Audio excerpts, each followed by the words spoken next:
Bismillahirrahmanirrahim. Assalamualaikum warahmatullahi wabarakatuh. Selamat pagi, selamat siang, selamat sore, selamat malam. Bapak, Ibu, Mas, Mbak, adik-adik semuanya, masyarakat Wonogiri yang saya cintai. Sebelumnya perkenalkan, nama saya Adven Fajar Indrajaya. Saya Wakil Ketua Ikatan Mahasiswa Berprestasi Kabupaten Wonogiri periode 2020-2021.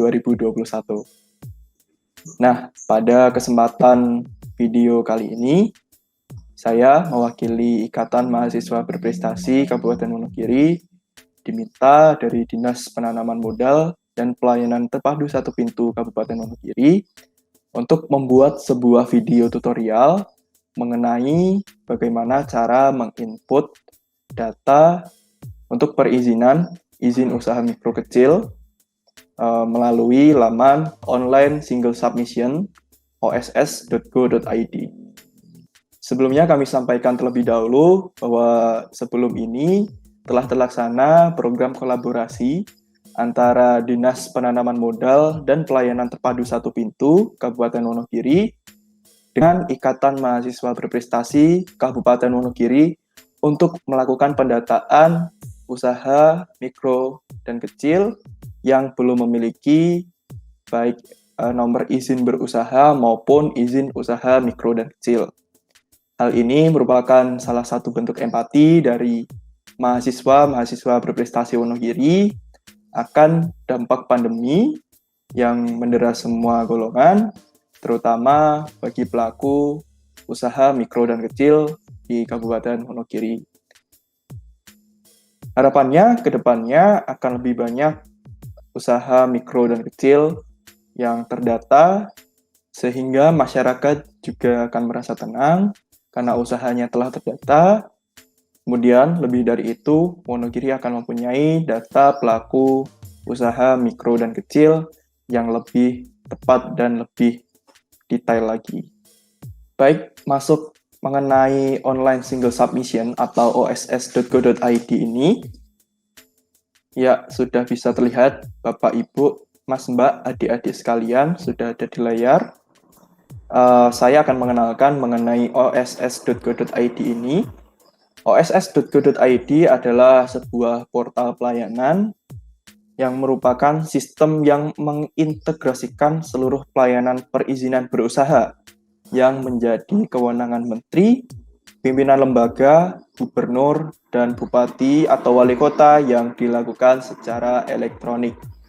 Jadi, oss.go.id ini merupakan sebuah laman yang telah di-launching dari tahun 2018, yang mana merupakan sebuah inovasi yang sangat baik ketika Bapak, Ibu, Mas, Mbak, adik-adik, teman-teman masyarakat Wonogiri semuanya mempunyai usaha, atau nanti ketika teman-teman sudah memulai usaha, maka untuk proses perizinannya tidak perlu lagi datang ke kantor seperti itu karena semuanya bisa dilakukan secara online untuk saat ini.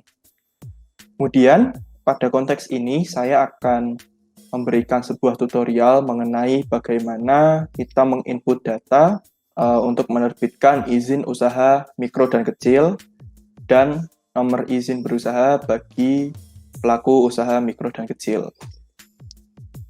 Baik, seperti Bapak, Ibu, Mas, Mbak, adik-adik lihat sekarang, ini adalah laman utama dari oss.go.id. Kurang lebih seperti ini untuk bentuknya. Kemudian apa yang harus dilakukan pertama kali? Yang harus dilakukan pertama kali untuk Bapak, Ibu, Mas, Mbak, dan adik-adik sekalian ingin mendaftarkan usahanya, maka yang dilakukan adalah mengklik daftar atau masuk ini. Ada di kanan atas, warna hijau, klik untuk daftar atau masuk.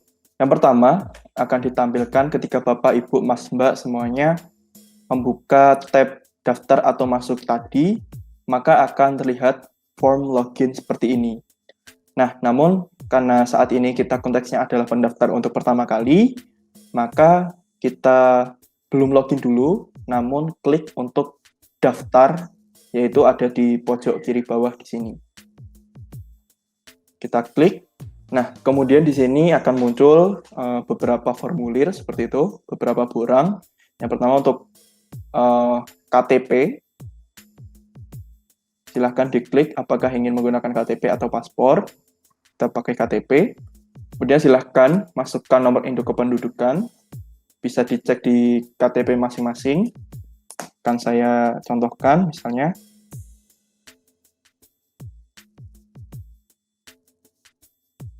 Untuk NIK saya, kemudian ini negara asal Indonesia.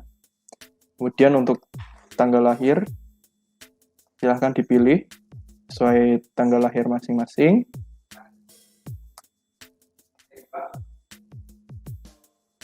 Kemudian silahkan isi nomor telepon seluler.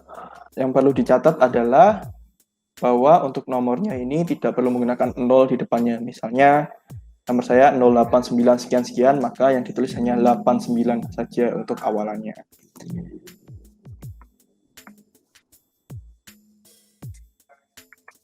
Kemudian silakan masukkan alamat email Bapak Ibu yang masih aktif.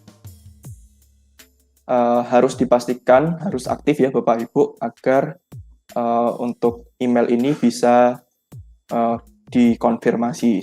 Baik, setelah semuanya terisi, kita masukkan untuk kode captcha-nya. Di sini misalnya kode captcha-nya adalah Intan Jaya.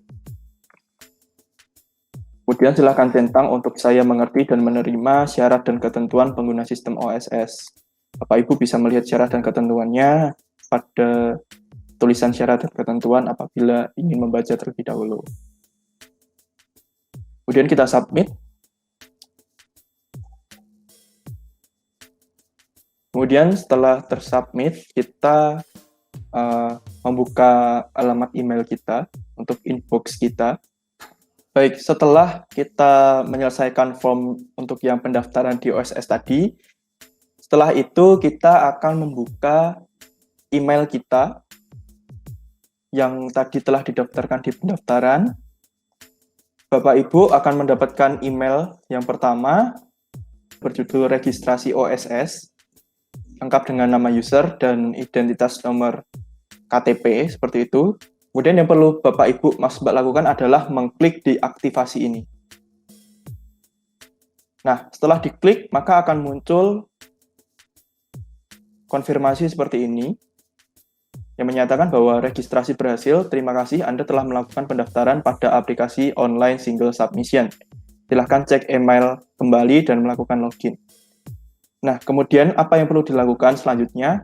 Yang perlu dilakukan selanjutnya adalah jangan pergi dulu dari email, silahkan cek kembali untuk kotak masuknya, maka Bapak Ibu akan mendapatkan email kedua yang isinya adalah username dan password yang akan Bapak Ibu gunakan untuk masuk ke sistem online single submission.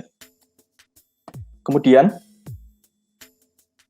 silahkan kembali ke laman oss.go.id, kemudian login menggunakan username yang telah Bapak Ibu daftarkan tadi, kemudian isikan passwordnya.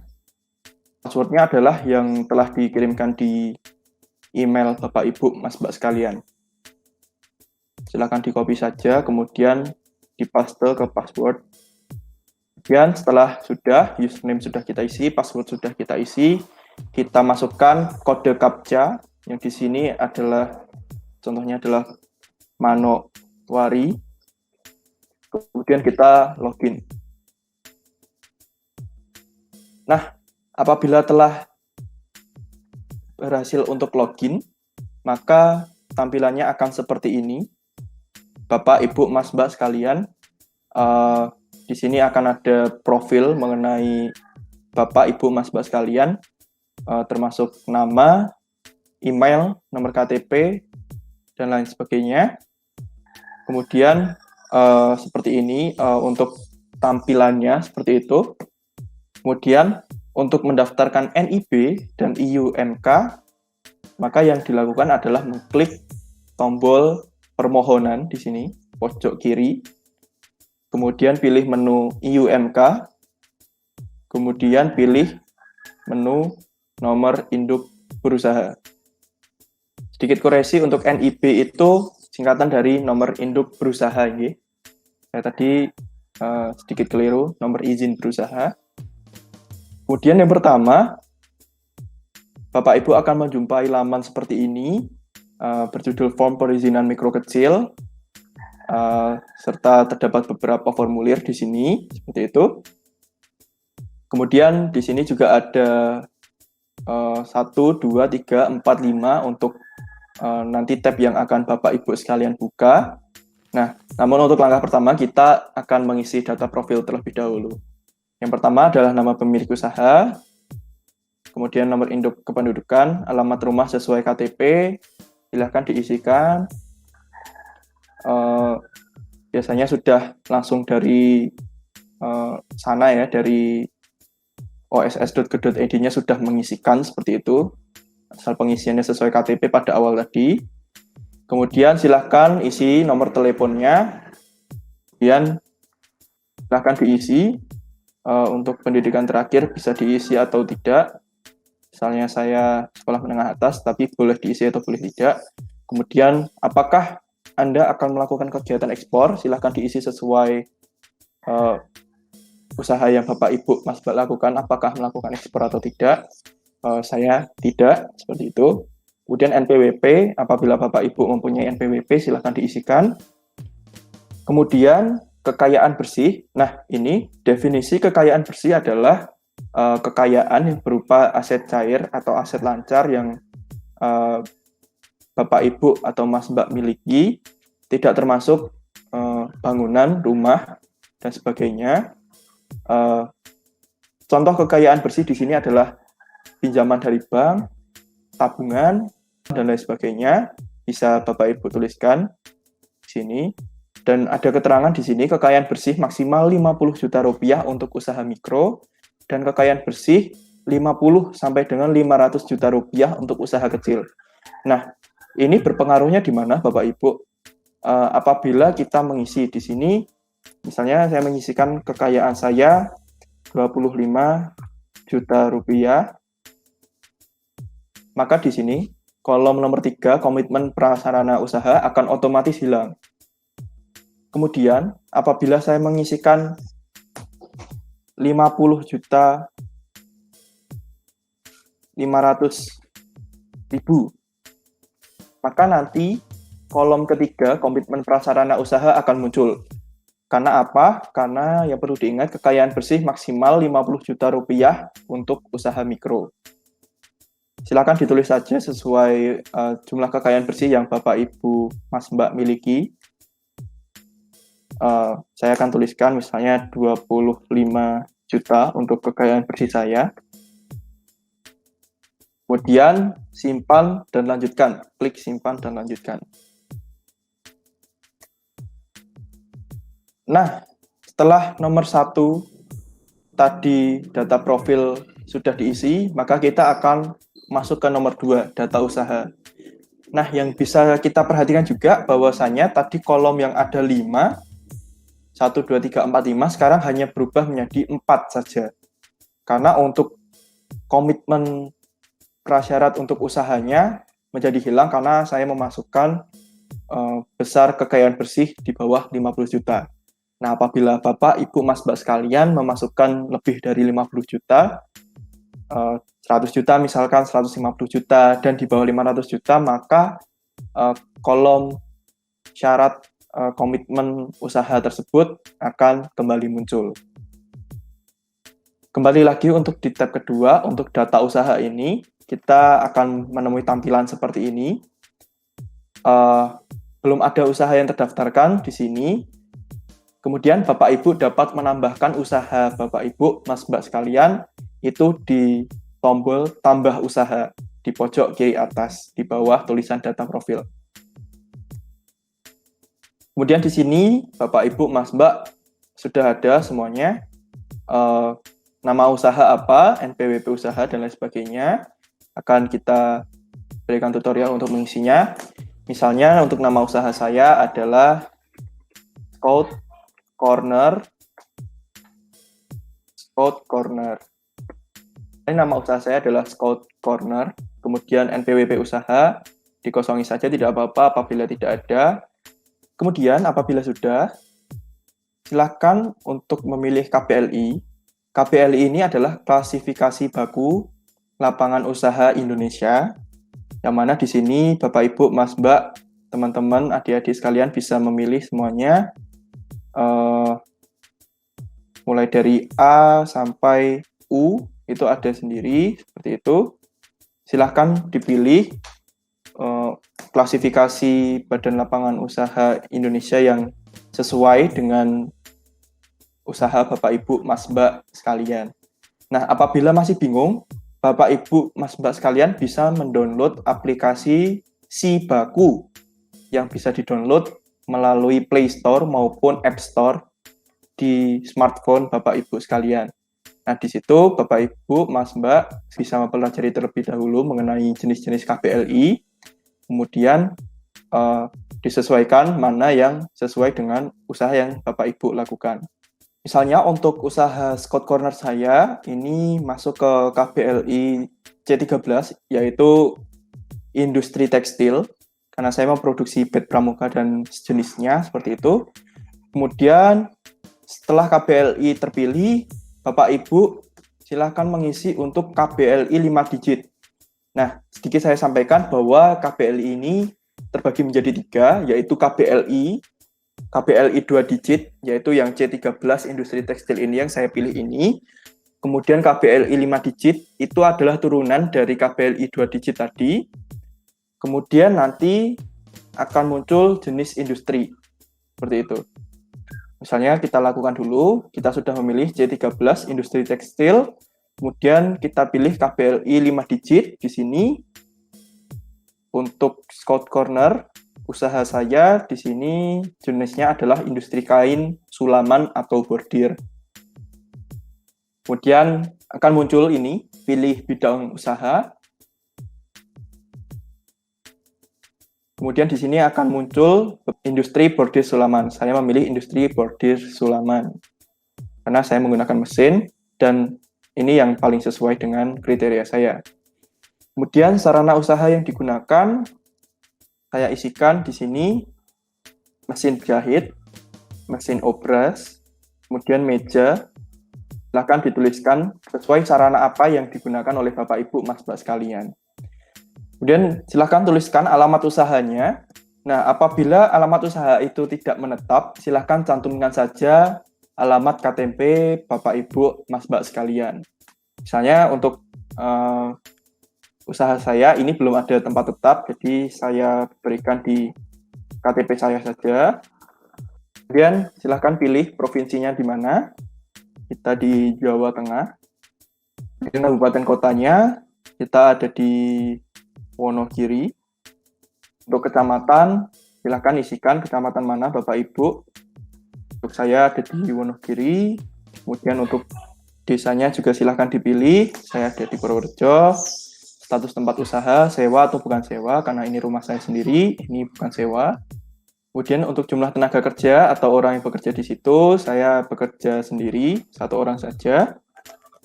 Kemudian untuk modal usaha, nah, untuk modal usaha ini tidak boleh melebihi kekayaan bersih yang Bapak Ibu Mas Mbak input pada data profil tadi sebelum ini. Misalnya untuk kekayaan bersih yang saya input tadi adalah 25 juta rupiah, maka modal usaha ini tidak boleh melebihi dari kekayaan bersih, namun boleh sama. Jadi dalam hal ini misalnya ya, karena tadi saya menyantumkan 25 juta untuk kekayaan bersih saya, maka modal usaha yang tertinggi yang bisa saya masukkan adalah 25 juta rupiah juga. Nah, misalnya saya untuk modal Scout Corner itu memerlukan 10 juta rupiah. Silahkan dituliskan. Nah, ini sudah bisa dan sesuai seperti itu. Jadi yang perlu diingat, untuk modal usaha ini tidak boleh melebihi dari input kekayaan bersih. Oke, Bapak Ibu, Mas Mbak. Kemudian selanjutnya untuk perkiraan hasil penjualan per tahun. Untuk hasil penjualan per tahun ini bukan laba bersih, namun omset. Jadi sudah termasuk untuk biaya produksi, gaji karyawan, dan lain sebagainya. Nah, silakan diisi, Mas Mbak, Bapak Ibu sekalian, untuk perkiraan hasil penjualan per tahun, ya. Apabila susah menghitung, silakan dihitung secara sederhana saja. Misalnya 1 hari rata-rata dapat berapa, atau 1 bulan rata-rata dapat berapa. Silakan dikali 365 hari, atau dikali 12 bulan untuk perhitungan per bulannya. Jadi untuk perkiraan hasil penjualan ini per tahun, ya Bapak Ibu, Mas Mbak, silahkan diisi. Misalnya untuk per tahun, misalkan saya menginput 10 juta rupiah juga. Mohon periksa kembali isian Anda, silahkan dicek terlebih dahulu Bapak Ibu, Mas Mbak, apakah sudah sesuai dengan usaha Bapak Ibu. Apabila sudah sesuai, silahkan simpan, klik ya, dan sudah selesai. Kemudian kita akan melihat di sini nama usaha kita telah masuk ke tabel, silahkan diklik. Kemudian klik selanjutnya. Nah, kemudian untuk tab ketiga ini, draft NIP dan izin usaha, ini sebenarnya hanya review. Hanya review dari apa yang telah kita input tadi. Nah, kita bisa melihat di sini preview data NIP, preview draft NIP, dan preview draft izin usaha. Apabila Bapak Ibu ingin melihat terlebih dahulu untuk draftnya, nah, di sini akan muncul seperti ini. Bisa dilihat untuk ini draft nomor induk berusaha, NIP-nya. Setelah sesuai, silakan bisa keluar lagi, dan apabila ingin melihat preview data untuk draft izin usaha, bisa dilihat preview juga. Bisa terlihat pula di sini sudah ada draftnya. Nah, apabila Bapak, Ibu, Mas, Mbak telah merasa untuk data yang telah diisikan tersebut benar, kemudian silahkan di sini diklik nama usaha yang telah Bapak, Ibu, Mas, Mbak sekalian isi tadi. Kemudian diklik di sini, dicentang. Dengan ini saya menyatakan bahwa kelengkapan data yang saya isikan benar dan valid dan dapat dipertanggungjawabkan. Kemudian setelah selesai semuanya, Bapak, Ibu, Mas, Mbak telah merasa yakin untuk NIP dan draft izin usahanya tidak ada kesalahan. Kemudian silahkan klik tombol proses NIP dan izin usaha yang ada di pojok kanan bawah. Nah, sudah selesai Bapak, Ibu, Mas, Mbak, adik-adik sekalian. Di sini sudah ada notifikasi, selamat NIP Anda telah terbit. Nah, di sini kita akan mendapatkan 3 buah tombol. Yang pertama cetak NIP, yang kedua cetak izin usaha, dan yang ketiga preview izin usaha QR. Nah, misalnya saya memilih untuk cetak NIP ini, maka saya akan melihat PDF dari nomor induk berusaha saya. Ini bisa dilihat. Kemudian apabila ingin di-download, silahkan di-download Bapak, Ibu, Mas, Mbak sekalian. Apabila ingin di-print juga. Kemudian untuk izin usaha juga sudah ada, silahkan bisa di-download juga. Kemudian ini untuk preview izin usaha QR, ini sama sebenarnya, ini hanya lampiran yang berisi QR Bapak, Ibu, Mas, Mbak sekalian. Nah, setelah di-download, berarti semua proses untuk penerbitan NIP dan IUMK ini telah selesai Bapak, Ibu, Mas, Mbak sekalian.